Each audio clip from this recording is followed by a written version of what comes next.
Welcome to Recap Area. Today, I'll show you a sci-fi movie from 2016 named Passengers. Spoiler warning, watch out and take care. This movie is directed by Morton Tyldum. The movie has a remarkably lumbering pace. The movie opens in outer space with the starship Avalon that carries more than 5,000 people on its 120 years long flight to reach the colony world of Homestead 2, where its travelers will start a new life, during which they'll be put in a comatose state. The ship's fully stocked for a 4-month period during which the sleepers are awake to enjoy the ship's amenities. However, after the ship hits a meteor, unexpected malfunction on the ship causes Jim Preston, played by Chris Pratt, a mechanical engineer, to wake up 90 years too soon in his pod with a cheery computer voice telling him that soon they'll be arriving at Homestead 2, leaving him alone and confused. He realizes something terrible's happened. He was awakened after only 30 years in space, and the Avalon won't get to Homestead 2 for another 89 years. The computer-generated instructor cannot understand his question about why no one else is there. This freaks Jim out a bit. He goes to the main concourse and gets no help from the information kiosk. He finds an office where he can send a message to the Homestead Company. He sends a message explaining he's the only one awake and needs help. He then finds out it'll be 15 years before anyone on Earth receives his message. He's on his own now. Jim does have one friend on the ship, an android bartender, Arthur, played by Michael Sheen. Jim is a general class passenger with a basic cabin, and he breaks into a suite with nicer amenities. Jim particularly is not bookish, so he runs out of high-tech things to amuse himself with over a year. He drinks too much, grows a beard, then he develops a crush on another sleeper. After suffering a year of loneliness, Jim makes the selfish decision to wake her up. Her name's Aurora Lane, played by Jennifer Lawrence. He learns about her, falls in love with Aurora by the information he accessed from her sleeping pod. Aurora was a writer from New York looking to stay on the new planet for 1 year and then return to Earth, a feat never before completed and written about. He makes it look like an accident. He commiserates with her as she freaks out, and then he cultivates their friendship. He's asked Arthur, the robot bartender, not to tell Aurora what he's done, and Arthur agrees.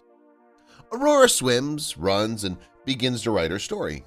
She asks why Jim left Earth, and he says he likes to make and fix things, and on Earth, things get replaced when they break and aren't fixed. He wants to live in a house he builds for himself. Aurora is a gold-class passenger and uses her status to procure more elaborate breakfast meals than Jim's standard clearance entitles him to. They both have all the food, alcohol, and entertainment they could want. There's a basketball court, a video dance floor, a swimming pool, and a bar.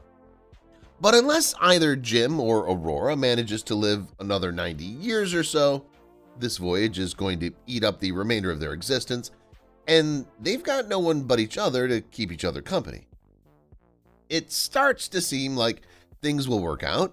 They get to know each other on a date, at which point Jim tells Aurora that he'd like to take her to a place that's the best show in town. He's talking about a deep spacewalk. They both wear heavy-duty suits, hanging by a tether, and venture outside the ship into the starry vastness. Coming back in, Aurora's excited. They go to Jim's cabin and make love. They're happy, have their routine of exercise, watching the stars, and taking advantage of the ship's entertainment and restaurants. As the romance was blooming, the ship's system, which they didn't know, had been failing. Another year passes, and it's Aurora's birthday. Jim plans a special surprise. He made a ring for her. Going into the bar, Aurora tells Arthur that she and Jim have no secrets, not realizing that Arthur interprets this as meaning that Jim has told Aurora that he woke her up. Jim steps into the men's room, and Arthur tells Aurora what a good choice Jim made to pick her up. Aurora's devastated and furious, and tells Jim to stay away from her. One night, she enters his cabin while he's sleeping and assaults him with her fists. While she's running, Jim uses the ship's intercom to try and explain himself, but Aurora screams that Jim took her life. While all this is going on, the control room is more frequently getting alerts of system failures. More over time, Jim and Aurora have noticed small things, like the cleaning robots have system failures. It's now 2 years since the meteor collision. One day, Gus, played by Lawrence Fishburne, wakes up and appears on the concourse. He's a deck crew and is woken up early. He says pods have never failed before, and he explains that something major is wrong. His wristband gets them into the command center, where they find the ship's automatic diagnostics have failed and they need to check every deck manually. One night, Aurora's swimming. She almost drowns while there's a major gravity failure. Gus finds that there have been cascading failures, and the computer can make a timeline that shows the first failure was 2 years before. The whole ship is in danger, becoming more and more dead in space, which will doom the entire crew and passengers. Gus collapses.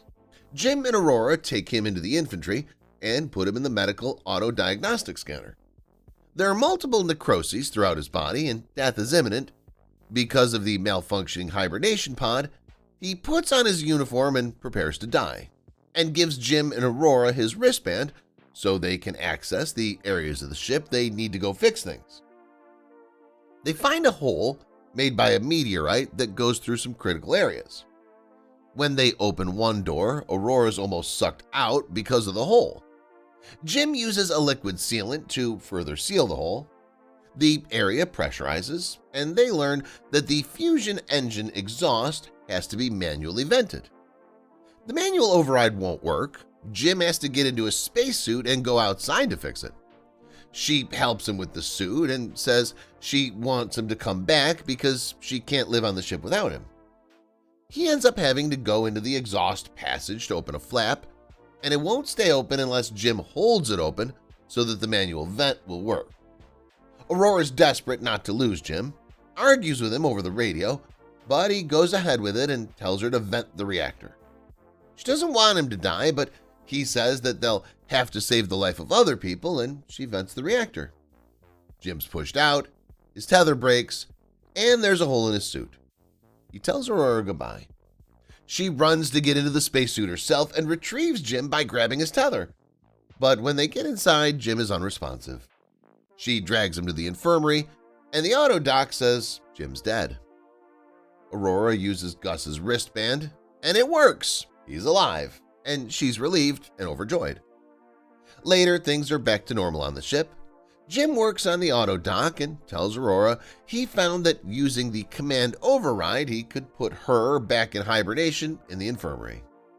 But Aurora chooses to stay awake with Jim and make a life with him on the ship together. 88 years later, it's the end of the voyage. Captain and crew are awake and come to the Grand Concourse to find a huge tree and lots of vegetation, birds flying, and a cabin.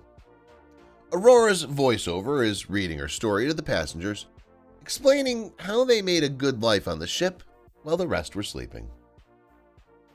Kindly make sure you subscribe to my channel and do hit the like button.